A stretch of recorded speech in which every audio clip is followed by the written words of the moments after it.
नमस्कार दोस्तों, bankers fund में आप सभी का बहुत बहुत स्वागत है। आप सभी के लिए मैं लेके आ गया हूँ एसबीआई क्लर्क का जो आज का पेपर हुआ है वो सेम टू सेम पेपर, जिसमें जिस टाइप के क्वेश्चंस आए थे सारे क्वेश्चंस यहाँ पे हम लोग आज की इस क्लास के अंदर डिस्कस करने वाले हैं।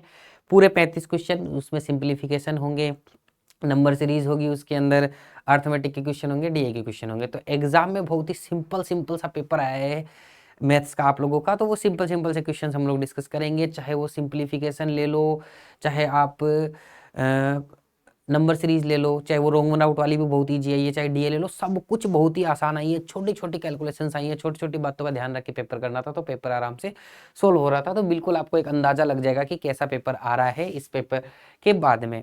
ठीक है, चलो भाई, अब आगे मैं पेपर के ऊपर बढ़ूं उससे पहले छोटी सी एक जानकारी दे देता हूं कि अगर आप लोग 2024 के आने वाले बैंक एग्जाम टारगेट कर रहे हो, जिसमें सबसे पहले आरआरबी आएगा या फिर कोई और एग्जाम टारगेट कर रहे हो, तो मैं एडवांस में, देखो नोटिफिकेशन आने के बाद में सब लोग तैयारी करते हैं, उससे पहले ही मैं आपके लिए कोर्स लेके आ गया हूं जो अभी से एडवांस में तैयारी करेंगे तो जब तक नोटिफिकेशन आएगा तैयारी कंप्लीट हो जाएगी, और बिल्कुल जीरो से लेके आखिर तक एकदम बिल्कुल बिलो एवरेज स्टूडेंट भी है तो वो भी यहाँ पे कोर्स में ज्वाइन करके अपने आप को सिलेक्शन तक ले जा सकता है।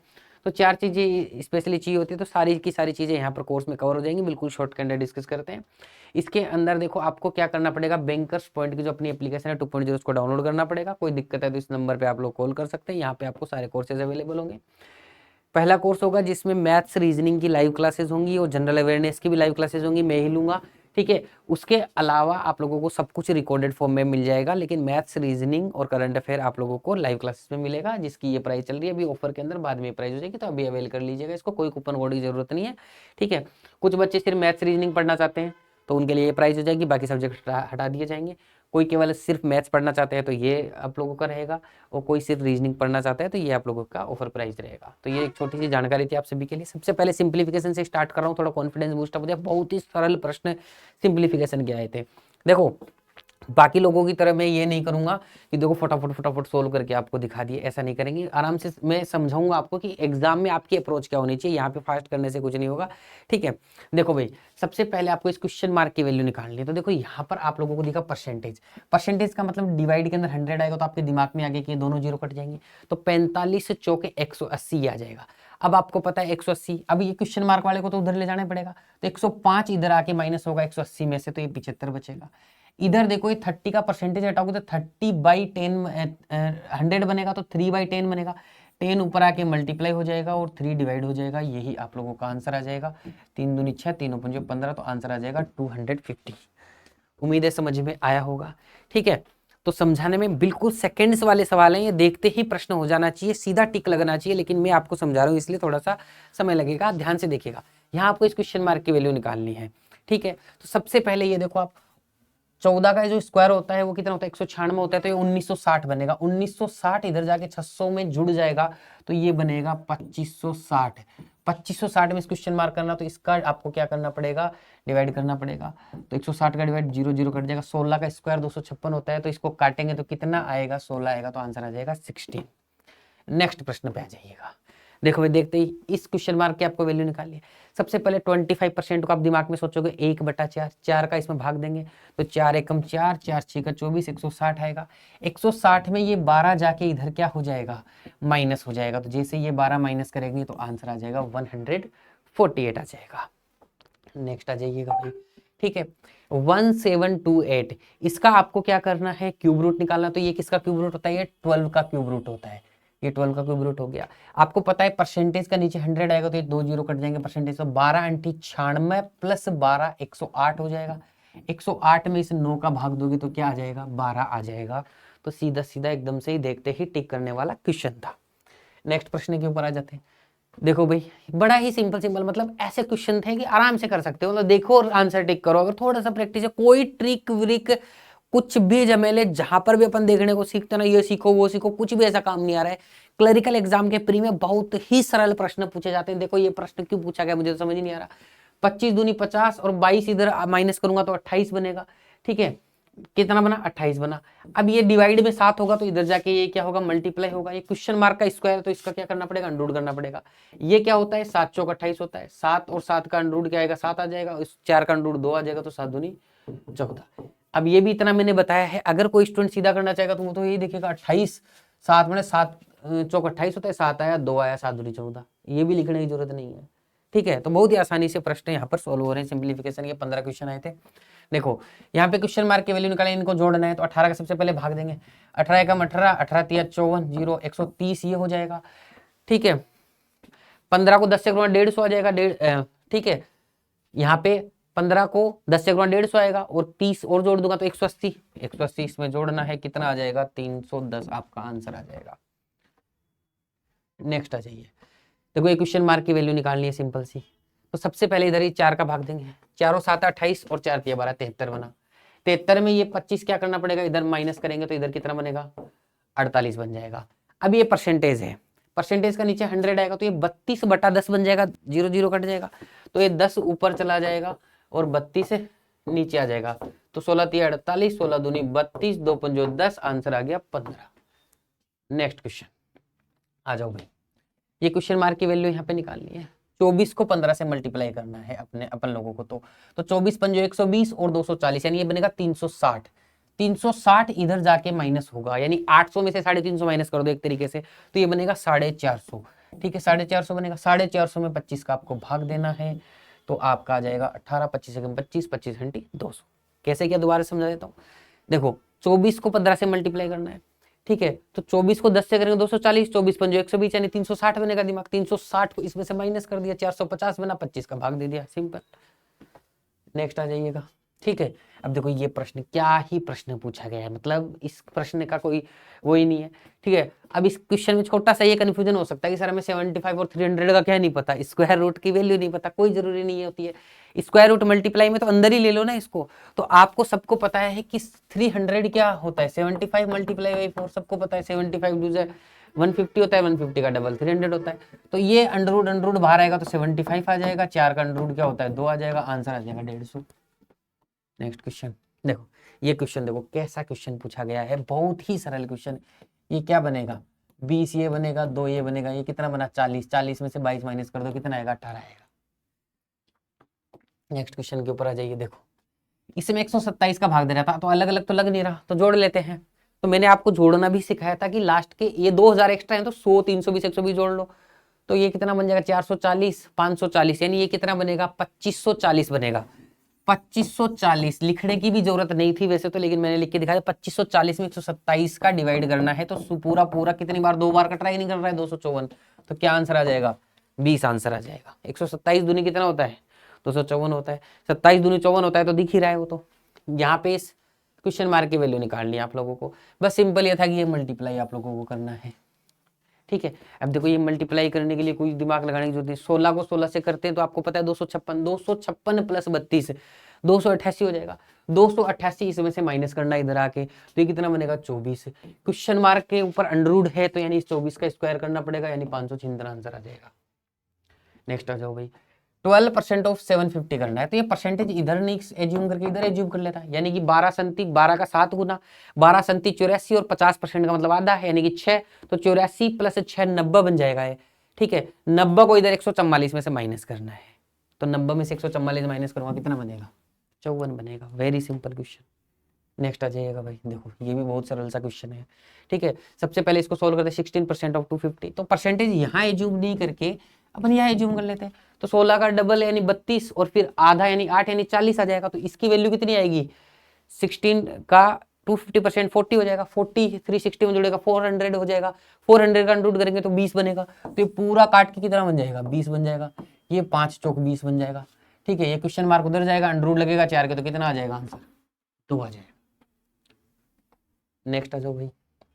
ठीक है, यहाँ पे देखो बड़ा सरल सा क्वेश्चन पूछा, क्वेश्चन मार्क की वैल्यू निकालनी है। बस देखो आपको सिंपल सा दिमाग में ये एज्यूम होना चाहिए कि भाई ये क्वेश्चन मार्क तो चला जाएगा इधर, और 14 का स्क्वायर 196 माइनस 1 195, ये 195 आ जाएगा यहाँ पे, इसको सोल्व करना था बस। ठीक है, तो 15 एकम 15, 15 तिया 45, 13 का इधर कर दो तो 13 एकम 13 और ये 91 बनेगा, तो 13 संति 91, तो यानी कि कितना आ जाएगा 17 आंसर आ जाएगा। आ जाओ भाई, ये रोंग राउंड, ये क्वेश्चन थे सिंप्लीफिकेशन के, इतने सरल सरल प्रश्न, एकदम इजी इजी क्वेश्चंस। अब देखो मैं इस नंबर सीरीज की बात करता हूं, यहाँ पर ये वाली जो नंबर सीरीज है। अब देखो नंबर सीरीज में रोंग वन आउट में कई लोग डरते हैं, लेकिन जिसने मेरा मेथड पढ़ा होगा ना, जिसमें मैं डिफरेंस की सीरीज, मल्टीप्लाई की सीरीज बताता हूं, और मैं हमेशा बोलता हूं 3 से 4 नंबर सीरीज डिफरेंस की आएंगी। वही हुआ, सेम नंबर सीरीज से जो एग्जाम में आई थी, और 5 में से 4 सीरीज डिफरेंस की थी, यानी डिफरेंस निकालते जाओ, क्वेश्चन सोल्व हो जाएगा।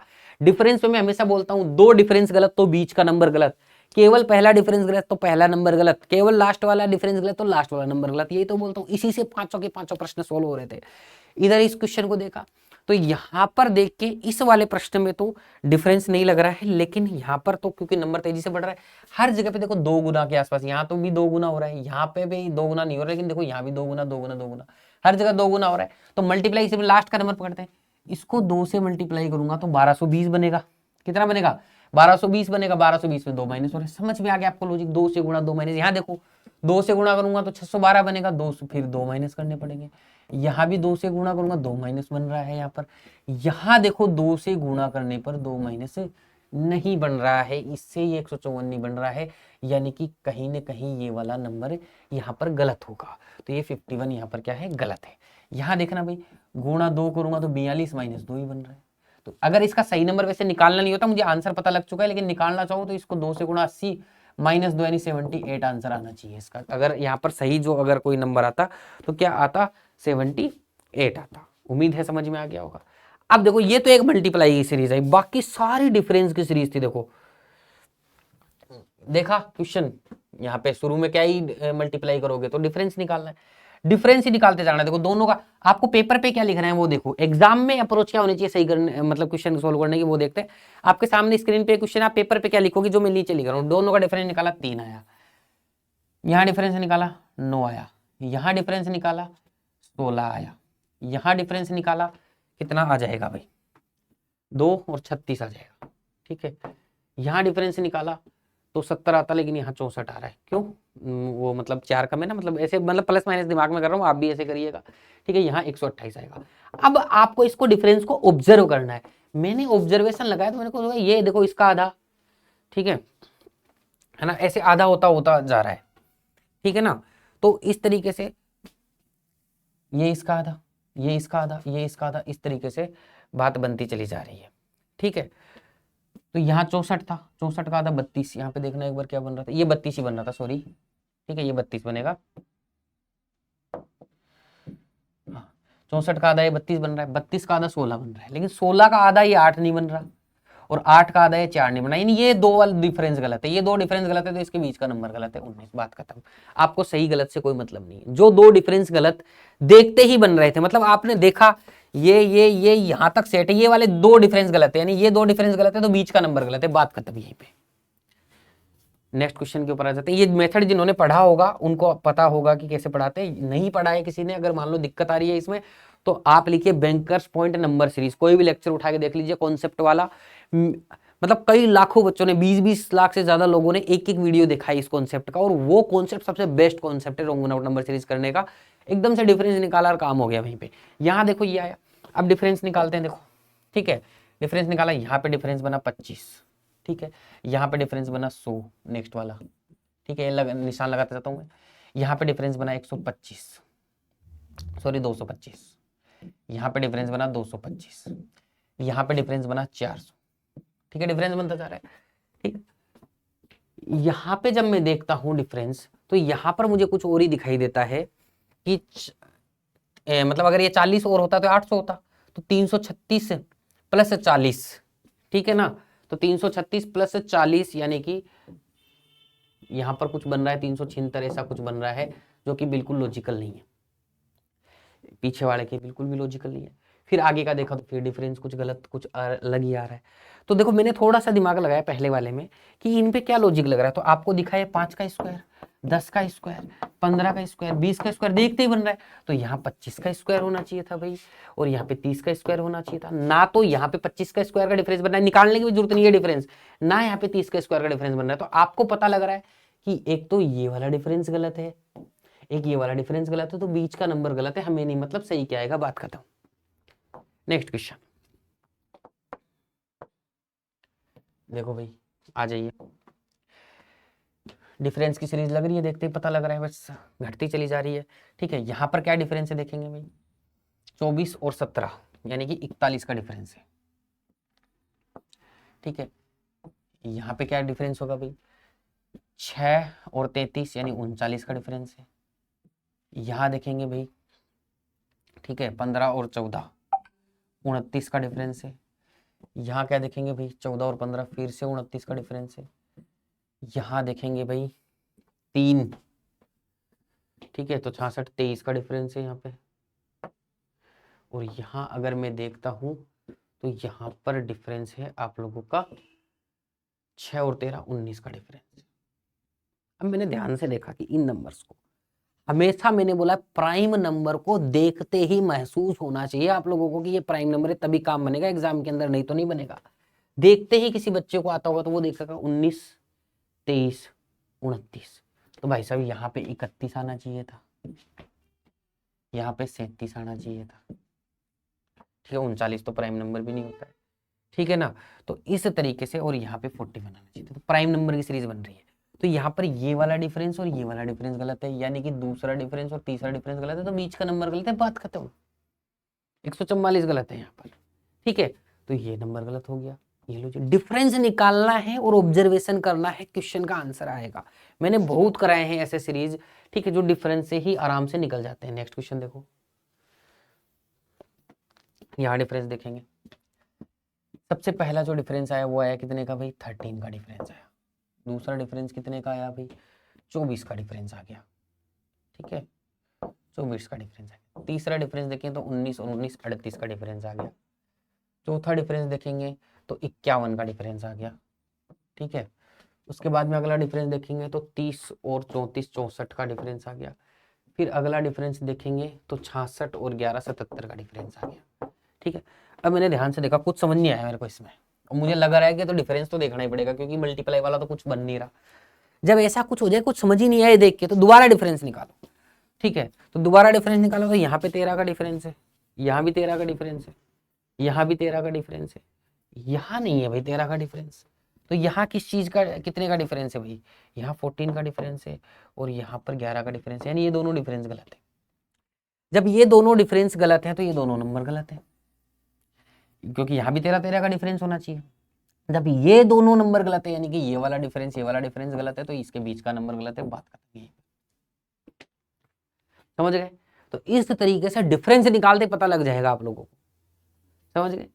कोई लॉजिक वोजिक के चक्कर में नहीं पड़ना है। अब आ जाते हैं भाई साहब अर्थमेटिक के ऊपर, की देखो अर्थमेटिक पे कैसे कैसे सरल सरल प्रश्न आए, तो कैसे कॉन्सेप्ट हम लोग एकदम शॉर्टकट के अंदर फटाफट इनको सोल्व करेंगे। आ जाओ भाई, the ratio present age of A and B is 4:5 and that of A और C is 10:11 if the difference between ages of A and C is 4 year. देखो आपको रेशियो दे रखा है ए और बी का, यहाँ पे फिर दे रखा है आपको ए और सी का, और फिर ए और सी की बात कर रहा है। तो जब भी तीन चीजों का रेशियो दिया गया हो अलग अलग तरीके से, और तीनों का कंबाइंड रेशियो निकालना हो, तो किसी कॉमन को देखते हैं हम लोग। कॉमन यहाँ पे क्या है, ए। तो ए का यहाँ पर रेशियो 4 है, यहाँ पर 10 है, तो दोनों जगह पे बराबर कर लो। तो 4 और 10 को बराबर कैसे कर सकते हैं, इनका एलसीएम कर लेंगे। एलसीएम क्या होगा, 20 होगा।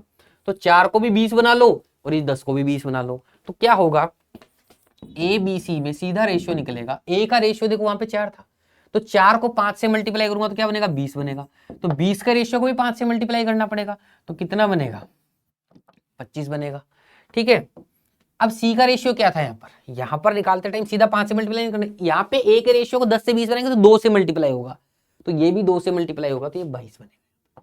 तो इस तरीके से तीनों का कंबाइंड रेशियो आ जाएगा, एक को बराबर कर लेना है, ठीक है। अब यहां पर आप लोगों को बोला गया है कि ए और सी की एज का डिफरेंस 4 साल। यहां देखो रेशियो में ए और सी की एज का डिफरेंस 2 है, लेकिन एक्चुअल में बोल रहे हैं कितना है, 4 है, तो 2 से मल्टीप्लाई होगा। ये 2 से मल्टीप्लाई तो सारा का सारा 2 से मल्टीप्लाई हो जाएगा, लेकिन पूछा क्या देखते हैं, find the sum of ages A and B C after 14 year. तो तीनों का सम चाहिए मुझे।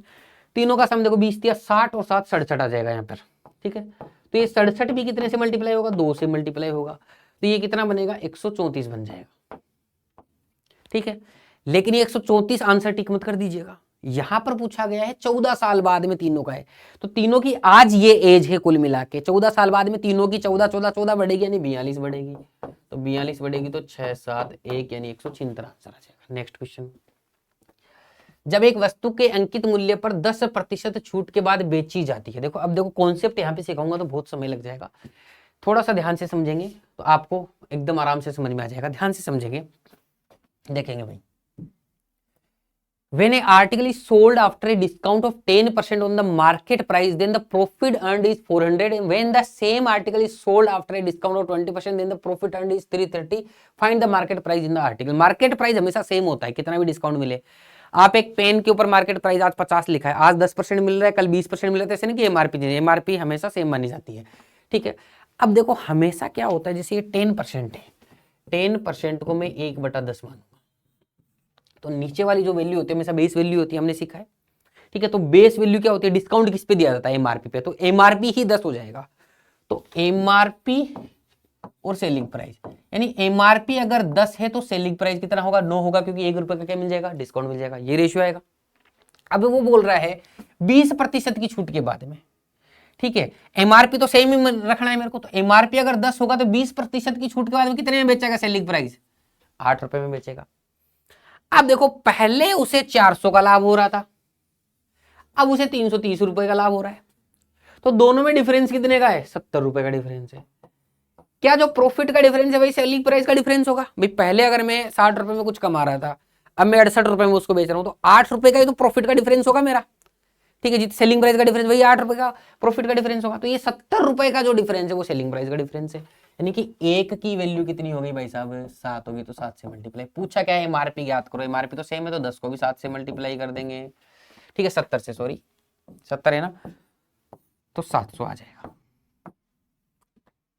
नेक्स्ट क्वेश्चन, ठीक है। अब देखो डिटेल में कॉन्सेप्ट सीखोगे जब बेचेज वगैरह में आके, या फिर हमारा देखो वरदान बेच एक मैंने पढ़ाया था, जिसमें हर टॉपिक के सारे वीडियोज अवेलेबल है, 4-4, 5-5 घंटे के अर्थमेटिक के वीडियोज अवेलेबल है अपने चैनल के ऊपर, वो देख लीजिए, वहीं से सारी चीजें क्लियर हो जाएंगी। बाकी मैं 2024 की तैयारी के लिए लाइव बेच लेके आया, उसको ज्वाइन कर लीजिए, ठीक है। जैसे भी पढ़ो, लेकिन पढ़ लो कॉन्सेप्ट, सीधा यहाँ पे मैं कॉन्सेप्ट नहीं समझा पाऊंगा, बस आपको क्वेश्चन बता रहा हूँ कि एग्जाम में कैसे आए थे।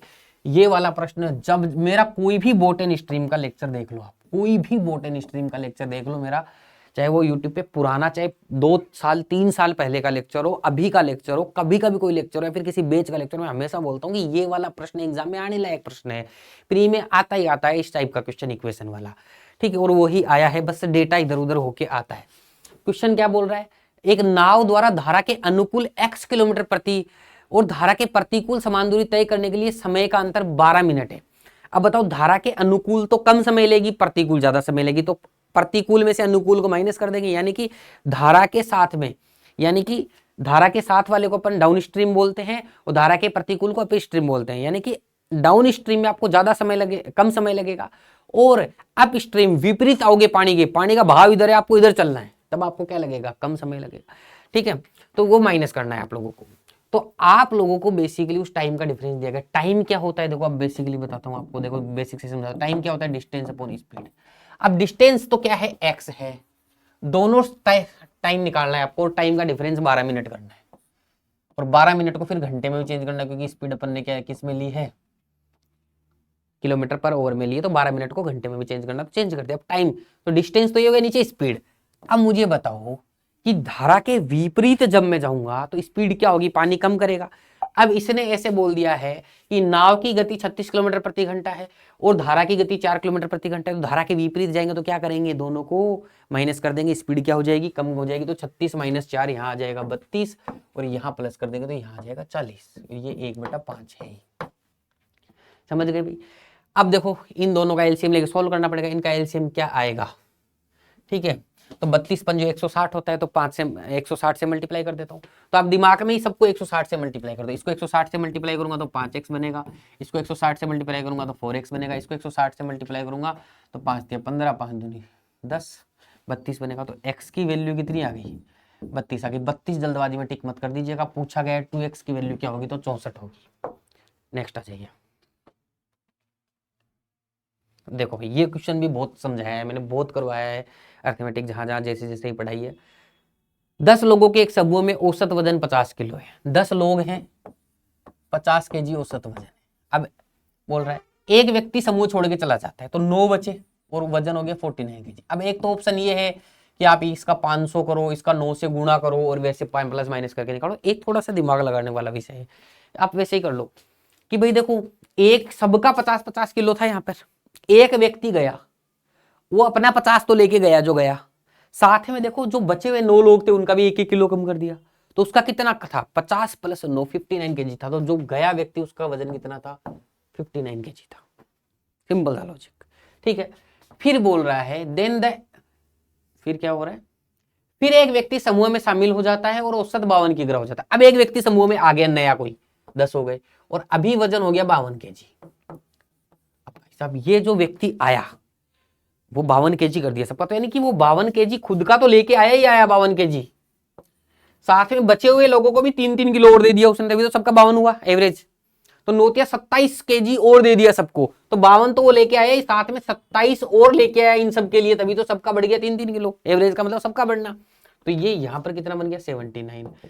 आपको पूछा क्या गया है, समूह छोड़ने और शामिल हुए व्यक्ति के वजन के बीच अंतर ज्ञात करो, तो इन दोनों का डिफरेंस ज्ञात करना है, कितना आएगा 20 आएगा। नेक्स्ट प्रश्न, ठीक है। ए कार कवर से certain distance with the speed of 60 km/h। कुछ डिस्टेंस 60 km/h की स्पीड से डिस्टेंस कवर कर रही है कोई car. It covers remaining 212 kilometre with the speed of 53 kilometre.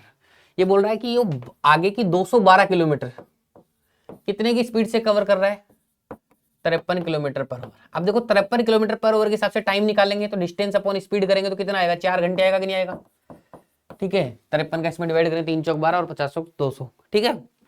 आ गया अभी 4 घंटे हो गए। The time taken by the car to cover the remaining 212 kilometre is 2 hours more than the previous time. ये बोल रहा है कि 212 किलोमीटर जो तय करने में जो समय लिया गया था वो 2 घंटे ज्यादा है पहले वाले से, यानी कि पहले वाला 2 घंटे रहा होगा, तभी 2 घंटे ज्यादा हो गए 4 घंटे हुआ, यानी कि 1 घंटे में 60 चला है, 2 घंटे में 120 किलोमीटर चलेगा ये डिस्टेंस, अगर अपन देखना चाहे तो।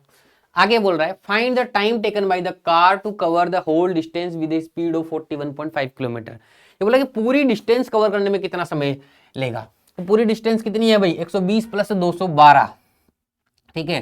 तो कितनी है 332 है। ये 332 स्पीड उसको कितने में केवल कवर करनी है 41.5 किलोमीटर में करनी है, ठीक है। अब देखो जब भी ये पॉइंट आए ना तो डरना नहीं है, आप इसको डबल कर दो, डबल कर दूंगा तो ये कितना बनेगा 83 बनेगा, और ऊपर भी 2 से मल्टीप्लाई कर दो, बात खत्म, ठीक है। देखो 8 चौक 32 यानी 320 और 3 चौक 12 यानी 12 प्लस करेंगे तो 332, यानी तो पूरा 4 से कट रहा है तो क्या आ जाएगा आंसर है 8 आ जाएगा। नेक्स्ट आ जाइएगा, आयत की परिधि और लंबाई का अनुपात 3:1।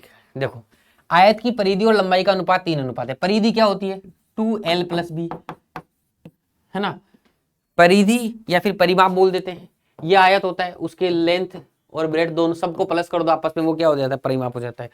उसका ये परिमाप और लंबाई इसका अनुपात 3:1 बोला है इसने, तो इस 2 को यहां से उठा के यहां लिख दीजिएगा। अब यहां से पता चल गया l का अनुपात है 2 और l + b का 3 है, तो यानी l अगर 2 होगा तो b कितना होगा 1 होगा, सिंपल है क्योंकि l + b 3 है यहाँ पर। अब क्या पूछा गया है परिधि और चौड़ाई का अनुपात ज्ञात करो। परिधि तो कितनी थी 2 × l + b यानी कि 3, और चौड़ाई कितनी है b कितनी है भाई 1, तो कितना आ जाएगा 6:1, आंसर हो जाएगा ऑप्शन बी। नेक्स्ट आ जाइए भाई, राजू ने 15,000 रुपये से एक व्यवसाय शुरू किया और 7 महीने बाद राधा 12,000 रुपए के निवेश के साथ उनके साथ जुड़ गई। यदि वर्ष के अंत में कुल लाभ 19,500 रुपए है तो राधा का लाभ कैसा है। पूरे साल तक बिजनेस चला है, ठीक है, पूरे साल तक अगर बिजनेस चला है तो शुरू में एक राजू था और एक राधा है, तो राजू का जो पैसा रहा 15,000 क्या होता है भाई पार्टनरशिप में प्रॉफिट का जो रेशियो होता है वो क्या होता है इन्वेस्टमेंट मल्टीप्लाई बाई टाइम, यही होता है।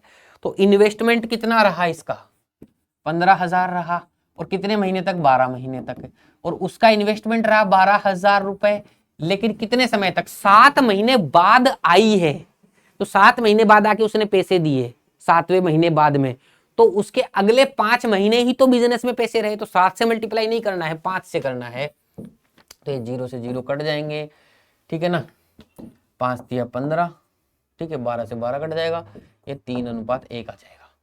अब बोला गया है 19,500 टोटल इन्वेस्टमेंट, तो टोटल इन्वेस्टमेंट रेशियो के हिसाब से प्रॉफिट, सॉरी इन्वेस्टमेंट नहीं प्रॉफिट, टोटल प्रॉफिट 4 रेशियो में है, लेकिन टोटल प्रॉफिट उसने क्या बोला यदि वर्ष के अंत में कुल लाभ 19,500 हुआ है, यानी कि 4 रेशियो की वैल्यू कितनी है 19,500, तो एक की कितनी आएगी 4 से, अपने को कितने की निकालनी है, तो राधा का हिस्सा कितना होगा, राधा का हिस्सा 1 रेशियो ही है, तो बस इसी की वैल्यू निकालनी है। 2 होता तो मल्टीप्लाई बाय 2 कर देते हैं यहाँ पे, तो इसका डिवाइड करना है, यहाँ पर कितना आ जाएगा 4 चौक 16, 4 8 32, 4 7 28, 4 5 20, 4875, नेक्स्ट क्वेश्चन आ जाओ भाई।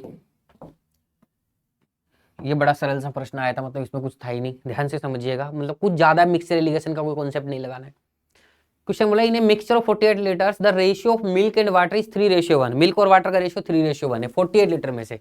अब आप बताओ 3:1 है मिल्क वाटर और टोटल कितना हो गया 4। अगर ये 48 लीटर है तो यानी 4 की वैल्यू 48 लीटर, तो एक रेशियो की वैल्यू कितनी हो जाएगी भाई, 4 एकम 4, 4 दूनी 12, तो 12 चौक 48 होता है।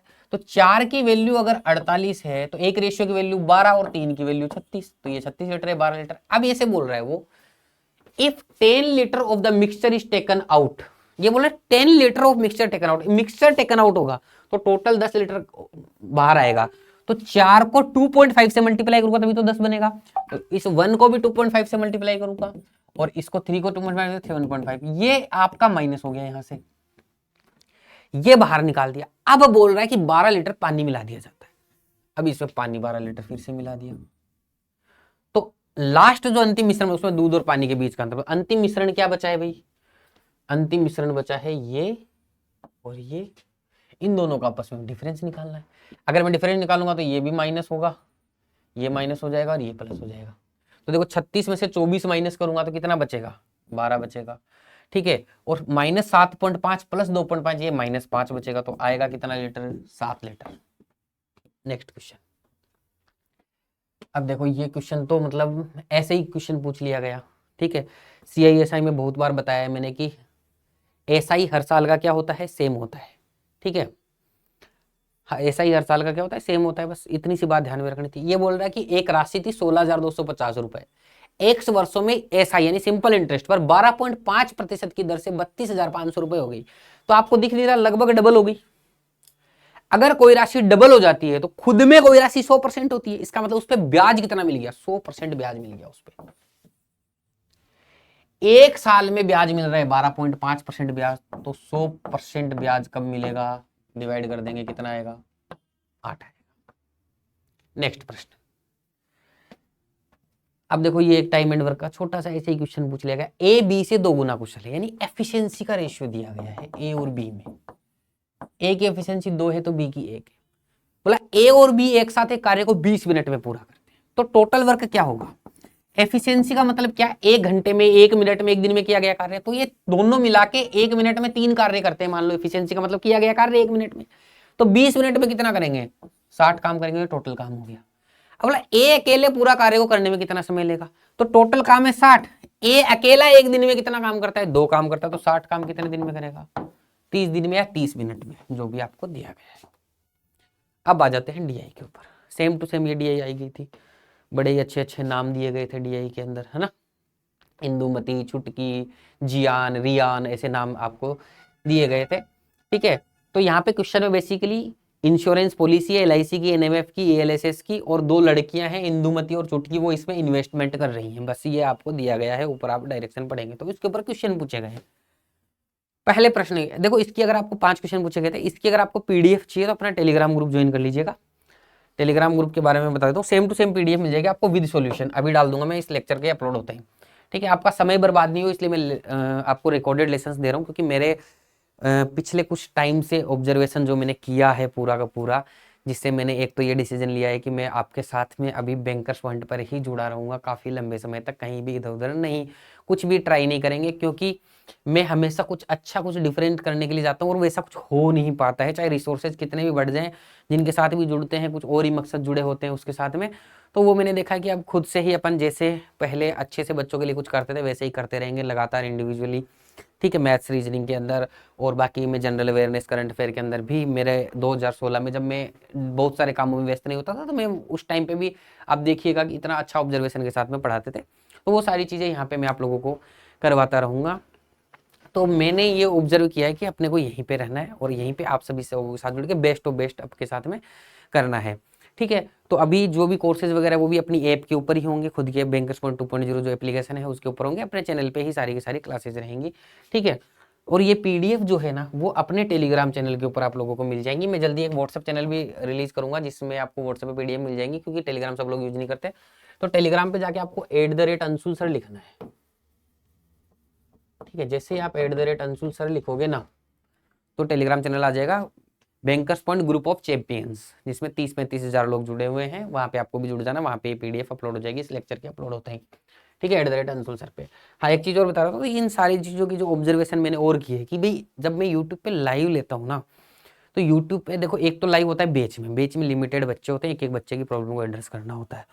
यूट्यूब लाइव में क्या होता है कि ज़्यादातर लाइव में आप देख लीजिएगा, लाइव इसलिए किया जाता है कि इंटरेक्टिव हो, बच्चों की प्रॉब्लम सुनी जाए, बच्चों की समस्या सुनी, लेकिन 99.9% कमेंट्स इग्नोर किए जाते हैं लगभग चैनल्स के ऊपर, ठीक है। तो लाइव का कोई टाइम वेस्ट होता है, क्योंकि इधर उधर के कमेंट पढ़ते हैं, फिर उसके रील्स बनते हैं इधर उधर, मतलब बहुत कुछ अस्त व्यस्त होता है। तो जो सबसे इफेक्टिव तरीका है ना यूट्यूब के ऊपर पढ़ाने का, वो मुझे लगा कि मैं रिकॉर्डेड सेशंस ही आप लोगों के साथ में कम टाइम में ज़्यादा जानकारी के साथ में आपका समय बचाते हुए प्रोवाइड करूंगा। लाइव क्लासेस हम जो सीरियस एकदम से ऐसे है कि जी हाँ हर कोई आ ही नहीं सकता है, मतलब जो सीरियस और पढ़ने वाले बच्चे होंगे एप्लीकेशन के ऊपर ही लिया करेंगे वहाँ पर, ठीक है। और वहाँ पे बैच स्टार्ट हो रहा है तो उसमें इनरोल कर सकते हो अगर वहाँ लाइव में आना चाहो, लेकिन यहाँ पर भी आपको बेस्ट ऑफ बेस्ट कंटेंट मिलेगा। आप देखेंगे आने वाले समय के अंदर, अभी जैसे हमने इनइक्वालिटी की अलग ही ट्रिक बताई थी, जैसे हमने मतलब सिलोजिज्म अलग तरीके से पढ़ाया है, क्वाड्रेटिक पजल्स में बहुत सारे अलग तरीके से पढ़ाया है, कैलकुलेशन अलग तरीके से पढ़ाया है, वैसे ही कुछ अलग अलग चीज़ें आपको रिकॉर्डेड फॉर्मेट में अपने चैनल पे एक से एक चीज़ें यहाँ पर आने वाले टाइम में देखने को मिलेंगी। और जब एग्जाम का टाइम होगा तो कुछ मैराथन वगैरह प्रैक्टिस वगैरह के लिए हम लाइव भी आया करेंगे आपके लिए। लेकिन अभी फिलहाल के लिए मेरा ऑब्जर्वेशन जो बोलता है कि हमारे चैनल के ऊपर अपने स्टूडेंट्स के लिए रिकॉर्डेड फॉर्मेट ज़्यादा आप लोगों के लिए फायदेमंद है, आप लोग ज़्यादा इंटरेस्ट भी लेते हैं उसके अंदर, तो उसी के ऊपर अपन लोग चलेंगे, ठीक है। आपका कोई डाउट्स वगैरह हो, कोई भी सजेशन हो, आप कमेंट्स कर दीजिएगा। लाइव में तो देखो कमेंट भाग जाता है, रिकॉर्डेड वीडियो का कमेंट हमेशा रहेगा, तो मैं कभी भी पढ़ूंगा तो वहाँ पे दिखेगा और मैं रोज कमेंट पढ़ता हूँ, ठीक है। चलो भाई आ जाते हैं पहले प्रश्न के ऊपर। Find the ratio of the total investment of Indumati in ELSS and LIC। Indumati का ELSS और LIC यानी कि इसका और इसका आपको सम करना together with the total investment of चुटकी इन NMF एंड ELS। तो चुटकी का ये इसका रेशियो निकालना है। अब रेशियो में देखो लास्ट के 2 जीरो तो सब में सेम है, तो 2 जीरो का क्या ही करोगे आप लोग, रेशियो तो निकालना है। तो 195 प्लस 245, 5 इधर 200 प्लस 240 यानी ये 440 बनेगा। सिंपल जोड़ना फास्ट है बस, और कुछ नहीं है, ऐसे सिंपल क्वेश्चन आते हैं।